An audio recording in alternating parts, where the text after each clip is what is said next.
आदाब मुंसिफ टीवी में आपका इस्तकबाल है। उत्तर प्रदेश और उत्तराखंड की खबरों के साथ मैं हूं मोनी सनवर। देखेंगे तमाम बड़ी खबरें। आगाज हेडलाइंस के साथ।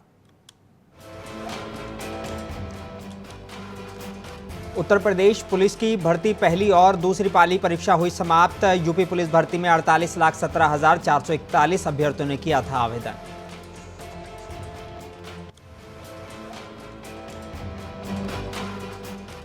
पैगंबर इस्लाम की शान में गुस्ताखी का मामला। इटवा के सुन्नी जामा मस्जिद की ओर से सौंपा गया ज्ञापन। रामगिरी गुरु नारायण को गिरफ्तार करने की मांग।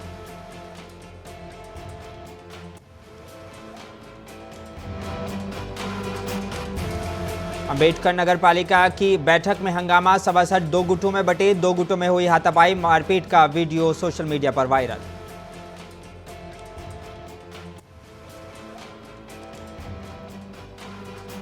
भारी बारिश के कारण हरिद्वार में गंगा का जलस्तर बढ़ा। करीबी इलाकों में बढ़ाई गई चौकसी।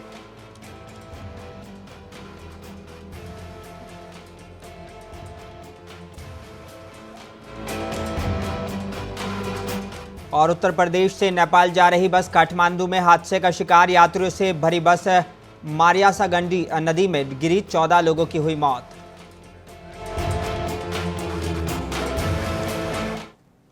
आइए बुलेटिन की शुरुआत करेंगे कुछ अहम और बड़ी खबरों के साथ। उत्तर प्रदेश पुलिस भर्ती की पहली पाली की परीक्षा समाप्त हो चुकी है। सुबह 10 बजे से शुरू हुई परीक्षा 12 बजे खत्म हो गई। पहली पाली की परीक्षा में अभ्यर्थियों के पसीने छूट गए। वहीं पहले दिन की दूसरी पाली की परीक्षा 3 बजे से शुरू होकर 5 बजे खत्म हो गई। इस पुलिस भर्ती परीक्षा में 48,17,441 अभ्यर्थियों ने आवेदन किया था। उत्तर प्रदेश के 67 जिलों के 1174 केंद्रों पर यह लिखित परीक्षा आयोजित की जानी है। परीक्षा के हर दिन लगभग 9.5 लाख अभ्यर्थी एग्जाम देंगे। परीक्षा के लिए समय अवधि 2 घंटे थी, जबकि 5 मिनट अतिरिक्त समय दिया गया और 2300 मजिस्ट्रेट के साथ 25,000 पुलिसकर्मियों की तैनाती की गई थी। दूसरे प्रदेशों से भी लगभग 6,50,000 से ज्यादा अभ्यर्थी परीक्षा में बैठेंगे।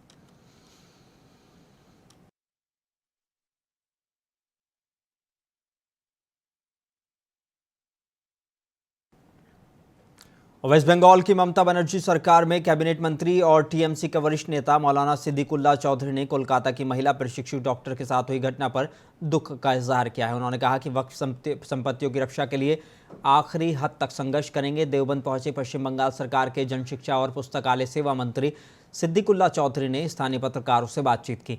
सिद्दीकुल्लाह चौधरी ने कहा कि बीजेपी ममता बनर्जी सरकार को बदनाम करने की कोशिश कर रही है। सिद्धांत अलग हैं। वहीं मौलाना सिद्दीकुल्लाह शरहक चौधरी ने मोदी सरकार के वक्फ संशोधन बिल का कड़ा विरोध किया।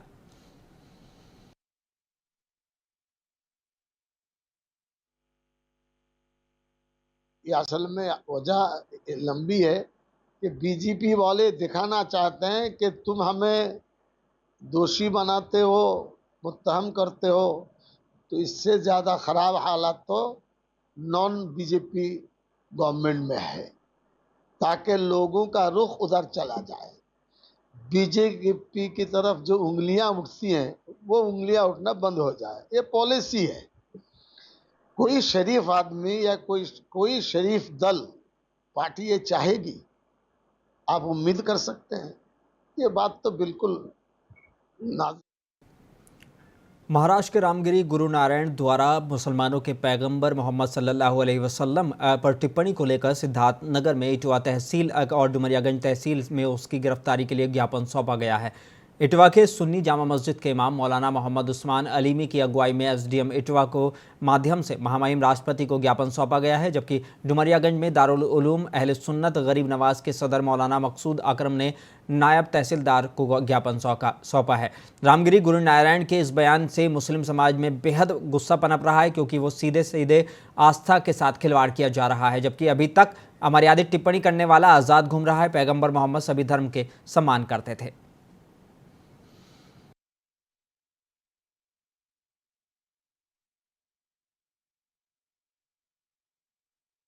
श्रीमान उच्च जिलाधिकारी महोदय, तहसील इटवा, जनपद सिद्धार्थनगर। विषय: इस्लाम के पैगंबर हम लोगों के नबी पर रामगिरी महाराज नामक व्यक्ति के द्वारा की गई आपत्तिजनक टिप्पणी की निंदा और उनके खिलाफ सख्त से सख्त कार्रवाई की मांग के संबंध में आदरणीय महोदय निवेदन के साथ अवगत कराना है कि महाराष्ट्र के नासिक जिले के सिन्नर तालुका के शाह पचाले गांव में एक कार्यक्रम के दौरान इस्लाम के पैगंबर और इस्लाम धर्म के खिलाफ रामगिरी महाराज नामक व्यक्ति के द्वारा की गई भड़काऊ और अत्यधिक आपत्तिजनक टिप्पणियों पर हम लोग अपनी गहरी चिंता व्यक्त करने और इसकी कड़ी निंदा करने के लिए आपको ये ज्ञापन दे रहे हैं।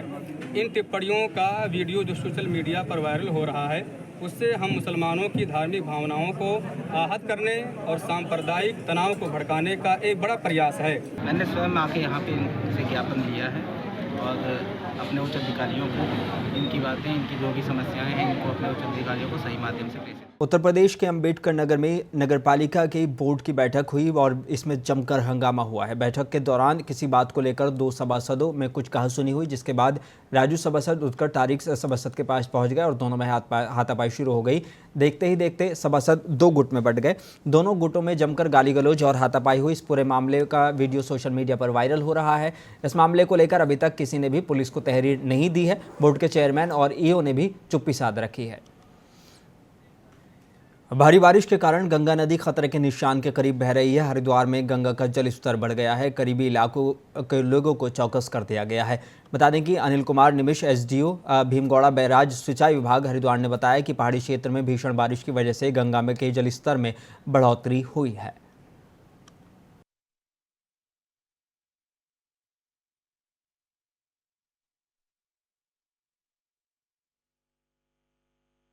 इस समय गंगा का जलस्तर 293.60 है, जो कि खतरे के निशान से अभी 40 सेंटीमीटर डाउन है। खतरे का निशान हमारा 294.00 होता है और ऊपर जो हम पहाड़ों में बरसात और बादल फटने की वजह से इसका मतलब पानी जो है जलस्तर बढ़ा है और अभी स्थिति सामान्य है और स्थिति कंट्रोल में है। इस तरह नियंत्रण रखा जा रहा है सर निचले इलाकों में हमारी जो बाढ़ चौकियां बनी हैं, लक्सर है और नीचे भी जितने हमारे क्षेत्र हैं डाउन स्ट्रीम में, सबको बाढ़ चौकी सबको अलर्ट किया हुआ है और प्रशासन को भी हमने, हमारा आपदा ग्रुप के नाम से ग्रुप है हमारा, उनको भी मतलब उनके साथ हम संपर्क स्थापित किया हुआ है और सभी अलर्ट मोड पे हैं। कोई स्थिति सब। और जम्मू कश्मीर में विधानसभा चुनावों की तारीख के ऐलान के बाद समाजवादी पार्टी के नेता जियाउर रहमान बर्क ने एक बार फिर जम्मू कश्मीर को पूर्ण राज्य का दर्जा देने की मांग उठाई है। उन्होंने धारा 370 को गलत ठहराते हुए बीजेपी पर बड़ा आरोप लगाए हैं। जनता पार्टी ने बगैर सिर्फ तानाशाही के, यकीनन जम्मू कश्मीर के लोगों के साथ में ज्यादती तो हुई है, हम बिल्कुल इस चीज को कह सकते हैं। और भारतीय जनता पार्टी ने बगैर सिर्फ तानाशाही के दम पर जो भी बिल पास करा करके वो किया है, वो उसके दर्द को समझते हुए जनता से बात करके उस चीज को उन्होंने वो किया है। हम यही कहेंगे कि जम्मू कश्मीर भी, हम ये नहीं कह रहे कि जम्मू कश्मीर किसी दूसरे मुल्क का हिस्सा है, जम्मू कश्मीर भी भारत का हिस्सा है। और लेकिन उनके साथ में इस प्रकार के अत्याचार नहीं होने चाहिए जिससे कि वो अपने आप को ये महसूस कर रहे हैं कि भाई हमारे अंदर, भारत के अंदर हमारे साथ में ज्यादती हो रही है। तो उनको इंसाफ मिलना चाहिए, उनको उनका हक मिलना चाहिए। उनका पूर्ण राज्य का दर्जा छीनना गलत है और 370 अगर हटाना चाहते थे तो उस पहले मशवरा करना चाहिए था। लेकिन जिस तानाशाही के साथ में फोर्स लगा करके और वहाँ के जो नेता हैं उनको घर में नजरबंद कर करके जेल में भेज करके जो ये बिल लाया गया है। और समाजवादी पार्टी के नेता फखरुल हसन चांद ने पार्टी का रुख साफ करते हुए भाजपा पर करारा तंज करते हुए लेटरल एंट्री को लेकर बयान दिया है। उन्होंने कहा कि जिस तरह से अखिलेश यादव ने देशव्यापी आंदोलन का ऐलान कर दिया था और सरकार को झुकना पड़ा था, ये पीडीए की ताकत है, यही बीजेपी को हराएगी।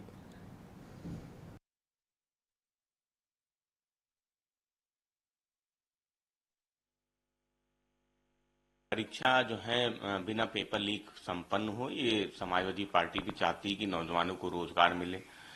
बहुत बड़ी संख्या में बेरोजगार नौजवानों ने इसमें जो फॉर्म है वो अप्लाई किया है। तो समाजवादी पार्टी समझती है कि ये परीक्षा बिना पेपर लीक संभव हो सके, इसके लिए पुलिस ने और सरकार ने जो तैयारी की है वो पुख्ता होनी चाहिए। नौजवानों को रोजगार मिले, पुलिस भर्ती सकुशल हो, ये समाजवादी पार्टी की ये चाहती भी है। और समाजवादी पार्टी समझती कि नौजवानों को रोजगार मिलना चाहिए, बेरोजगार नौजवानों को रोजगार मिलना चाहिए। देखिए, पूरे देश में समाजवादी पार्टी भारतीय जनता पार्टी का मुकाबला करने के लिए तैयार है। लोकसभा के चुनाव में जिस तरीके से समाजवादी पार्टी ने भारतीय जनता पार्टी की बहुमत की सरकार बनने से रोका, वो किसी से छुपा नहीं है। और ये कहा जाता है कि दिल्ली का रास्ता उत्तर प्रदेश से होता हुआ जाता है और उत्तर प्रदेश ने दिल्ली के रास्ते को उसमें जो अड़चन थी बहुमत की सरकार बनने से रोका है। तो आदरणीय अखिलेश यादव जी जिस बात को कह रहे हैं वो बात बिल्कुल सही है कि समाजवादी पार्टी ही एकमात्र ऐसी पार्टी है जो पूरे देश में भारतीय जनता पार्टी को रोक सकती है। पीडीए की ताकत ने समाजवादी पार्टी की ताकत को बढ़ाया है। पीडीए के नायक के रूप में आदरणीय अखिलेश यादव जी उभर के आए हैं। अभी लेटरल एंट्री को लेकर जिस तरीके से आदरणीय अखिलेश यादव जी ने पूरे देशव्यापी आंदोलन का ऐलान कर दिया था, उसके बाद सरकार को झुकना पड़ा। तो ये समाजवादी पार्टी की ताकत है, पीडीए की ताकत है और पीडीए ही भारतीय जनता पार्टी को हराएगा। देखिए, ये बिल जेपीसी के पास भेजा ही इसलिए गया क्योंकि भारतीय जनता पार्टी के जो सहयोगी दल हैं टीडीपी और जेडीयू, वो सरकार के साथ नहीं है इस मुद्दे पे और विपक्ष पहले से ही इस बिल के खिलाफ है।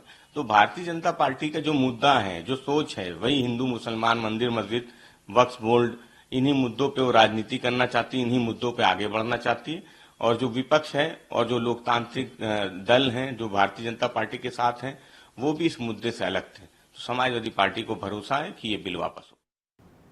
राहुल गांधी के संविधान के नाम पर की गई टिप्पणी पर दानिश आज़ाद अंसारी ने कहा है कि राहुल गांधी संविधान के नाम पर कुछ नहीं जानते, वो सिर्फ अपना राजनीतिक स्वार्थ पूरा कर रहे हैं। साथ ही दानिश ने कहा कि बीजेपी को उत्तर प्रदेश में विकास करने से सिर्फ समाजवादी पार्टी ही रोक रही है, सपा को अपनी इस आदत से बाज आना चाहिए। वक्फ अधिनियम संशोधन बिल की बैठक पर दानिश ने कहा कि वक्फ की संपत्तियों का अगर दुरुपयोग हो रहा है तो इसका खामियाजा गरीब मुसलमानों को ही झेलना पड़ेगा। कांग्रेस पार्टी जिसने देश के संविधान का सबसे ज्यादा उपहास उड़ाया, वही कांग्रेस पार्टी अगर संविधान की दुहाई देती है तो ये अपने आप में बहुत चकित करने वाली बात है। देश का जन जन जानता है कि किस तरीके से कांग्रेस पार्टी के शासनकाल में संविधान के साथ सबसे ज्यादा जो है खिलवाड़ किया गया। इमरजेंसी देश में किसने लगाई है, ये देश कांग्रेस से सवाल पूछता है। 2004 से 14 तक जब कांग्रेस का शासनकाल था तो किस तरीके से देश को भ्रष्टाचार की तरफ कांग्रेस ने ढकेला था। तो कांग्रेस पार्टी, राहुल गांधी जी केवल और केवल ये पॉलिटिकल स्टंट करके अपनी राजनीतिक रोटियां सेकना चाहते हैं। उनको ना संविधान से कोई मतलब है, ना देश की तरक्की से कोई मतलब है, ना नौजवानों के उत्थान से कोई मतलब है। कांग्रेस पार्टी को केवल और केवल अपने निजी राजनीतिक स्वार्थ से मतलब है। देखिए, ये बात तो सही है कि विकास करने से यूपी में भाजपा को केवल सपा ही रोक रही है। सपा ने हमेशा जब भाजपा ने, योगी मोदी सरकार ने विकास की बात की है उत्तर प्रदेश में, तो उसके बीच में रुकावट बनने का काम समाजवादी पार्टी नहीं किया है। बहुत सही बात कही उन्होंने। सपा को अपनी इस आदत से बाज आना चाहिए। उत्तर प्रदेश का विकास हमारी योगी सरकार चाहती है और सपा अगर सही मायनों में अगर प्रदेश का भला चाहती है तो वो भारतीय जनता पार्टी की नीतियों के साथ, योगी सरकार की नीतियों के साथ उसको भी अपना समर्थन देना चाहिए। देखिए, वक्फ अधिनियम संशोधन 2024 का जो बिल संसद में पास हुआ, जिसके लिए जेपीसी की कमेटी बनाई गई है, उसकी कल बैठक हुई है। और देखिए, वक्फ की जो संपत्ति है वो मुस्लिम समाज के डेवलपमेंट के लिए इस्तेमाल होनी चाहिए, उसका नेचर ये है। लेकिन लगातार ऐसी आम मुसलमानों की तरफ से शिकायतें आती है जहां ये कहा जाता है कि वक्फ की संपत्तियों का दुरुपयोग हो रहा है, वक्फ की संपत्तियों पर अवैध कब्जे हो रहे हैं, वक्फ की जो संपत्ति है उसकी प्रॉपर मैनेजमेंट नहीं हो रहा है, डॉक्यूमेंट का, उसकी ऑडिटिंग प्रॉपर नहीं हो रही है वक्फ बोर्ड में। तो ये बहुत सारी कमियां हैं जिसकी हानि आम पासमानदा गरीब मुसलमानों को जिसकी हानि हो रही है। वक्फ की संपत्तियां गरीब पासमानदा मुसलमानों के लिए उत्थान के लिए उसका इस्तेमाल होना चाहिए और इसके प्रति हमारी केंद्र की सरकार जो है पूरी तरीके से संजीदा है। उत्तर प्रदेश के अमरोहा में नगर कोतवाली इलाके के मोहल्ला कटकुई में दो पक्षों में जमकर मारपीट हुई है। मारपीट का वीडियो सोशल मीडिया पर वायरल हुआ है, जिसमें साफ देखा जा सकता है कि हाथों में लाठी डंडे लेकर कैसे एक दूसरे के ऊपर हमलावर हैं। इस मारपीट में 7 लोगों के सर फूटे हैं। जानकारी देते हुए थाना प्रभारी राजेश कुमार तिवारी ने बताया कि इस मामले में दोनों पक्षों की ओर से अलग अलग मुकदमा दर्ज किया गया है। 7 लोग घायल हुए हैं, जिन्हें अस्पताल में भर्ती कराया गया है और मामले की वैधानिक कार्रवाई की जा रही है।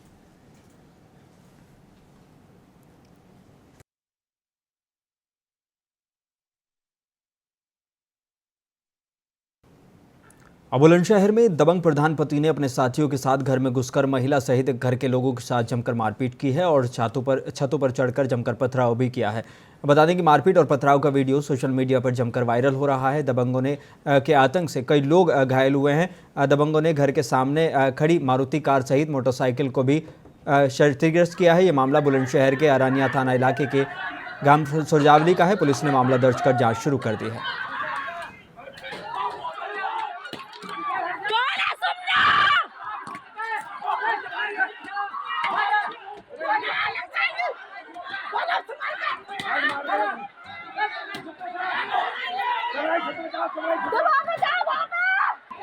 सरकारी नाना के हाथ तोड़ते। और झांसी के थाना लहचूरा पुलिस से परेशान होकर एक महिला कलेक्टर परिसर में भूख हड़ताल पर बैठ गई।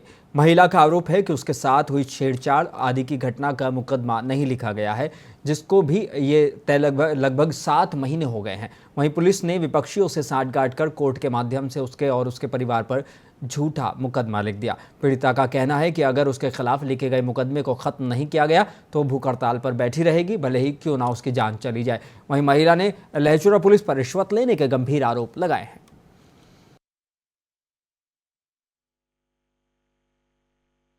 कहाँ से आई हैं? बमौरी से। क्या घटना हो गई, क्यों बैठी हैं आप यहाँ कलेक्टर? हमारी कल छेड़खानी भी हुई। हाँ, हमारा पीटी भी हुई।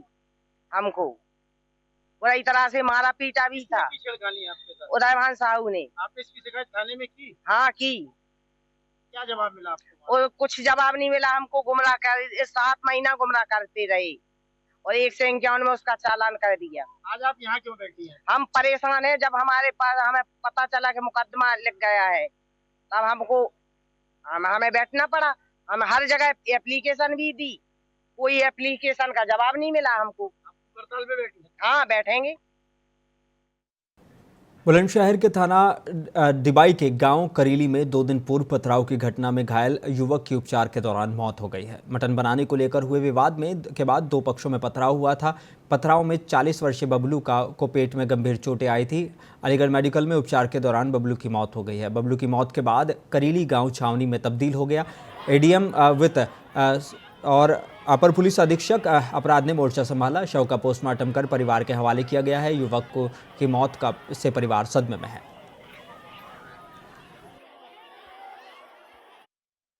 और आज जिला सिद्धार्थनगर के डुमरियागंज तहसील में उस वक्त मोटर मालिकों में खलबली मच गई जब पता चला कि आरटीओ द्वारा गाड़ियों की चेकिंग की जा रही है।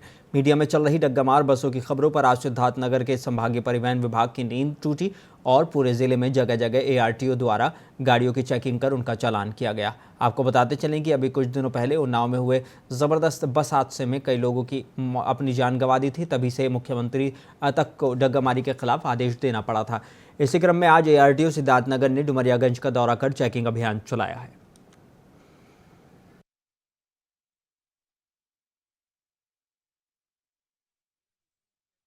आज मैं आया और 2 जो है बसों का चालान किए हैं जो लखनऊ से डुमरियागंज आ रही थी, तो उनका मैंने चालान किया। नहीं, ये तो नगर पंचायत का, इसमें उनकी जो है वो हमारे यहाँ गाड़ी कागज़ प्रस्तुत करेंगे तो वो हो जाता है। बिना नंबर प्लेट की गाड़ियाँ चल रही, वर्षों से चल रही हैं सर। किसी भी गाड़ी पे नंबर प्लेट नहीं, चाहे वो डुमरियागंज हो, इटवा हो, बरनी चाफा हो, किसी संज्ञान लेते हैं, देखते हैं हम जिसमें कार्रवाई करेंगे। उत्तर प्रदेश के मुरादाबाद के थाना कटघर इलाके के पंडित नगला रोड के अनवर हाउस के बराबर गली में व्यक्ति को 2 बाइक सवार अज्ञात बदमाशों ने पैसे के लेन देन को लेकर बाएं हाथ में गोली मार दी। गोली की आवाज़ सुनकर आसपास के लोगों में हड़कंप मच गया। घटने की सूचना पर टीम के साथ पहुंचे थाना प्रभारी संजय कुमार ने गोली लगने की सड़क पर लहूलुहान पड़े राशिद अली पुत्र मुन्नू अली को इलाज के लिए जिला अस्पताल में भर्ती कराया है। घायल राशिद अली ने साजिद नाम के व्यक्ति को अपने ऊपर हमला करवाने का आरोप लगाया है। पुलिस मामला दर्ज कर जाँच में जुटी है।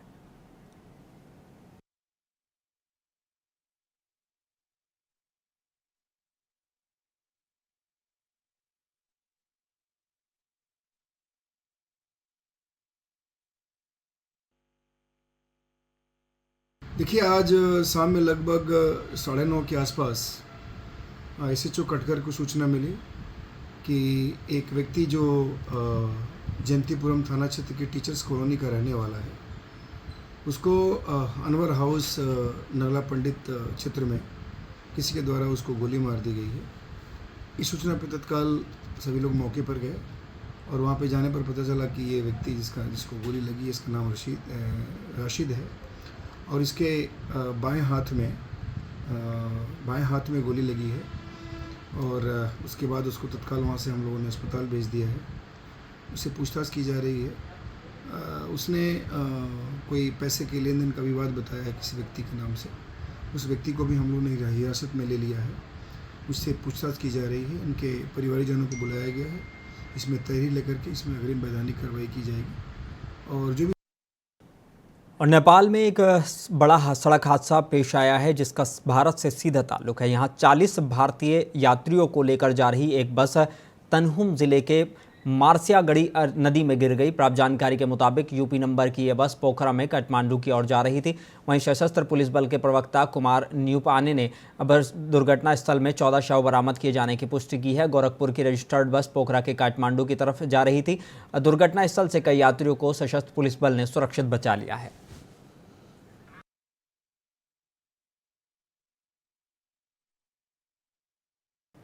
बुलेटिन में बस इतना ही। मुझे दीजिए इजाजत। बने रहिए मुंसिफ टीवी के साथ।